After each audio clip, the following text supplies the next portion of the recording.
Periudha e vlerësimit dhe koha e provimeve është një proces i rëndësishëm dhe sfidues për të gjithë. Psikologja Ardita Lama tregon se për shumë nxënës, periudhat e provimeve mund të jenë shumë stresuese, duke quar në ndjenje ankthi, depresioni dhe probleme të tjera.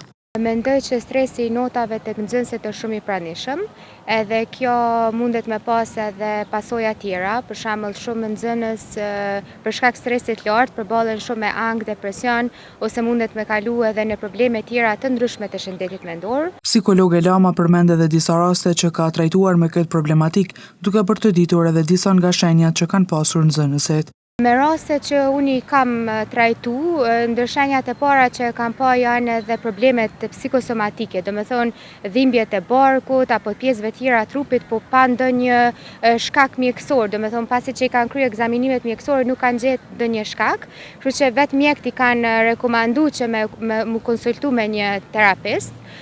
Pastaj mund të jetë mbyllja në vetvete, momentin kur fëmia nuk fillon me komuniku ose me nda shqetësimet, atëherë kjo është edhe një simptom që është të tregu që është të majt diçka në vete. Një fëmijë ka vlerë dhe është inteligjent, pavarësisht notave që ai merr. Është e rëndësishme që si prindër ashtu edhe mësimdhënësit të mos i shohin fëmijët vetëm nga pikpamja e rezultatit të notave, theksoi ajo.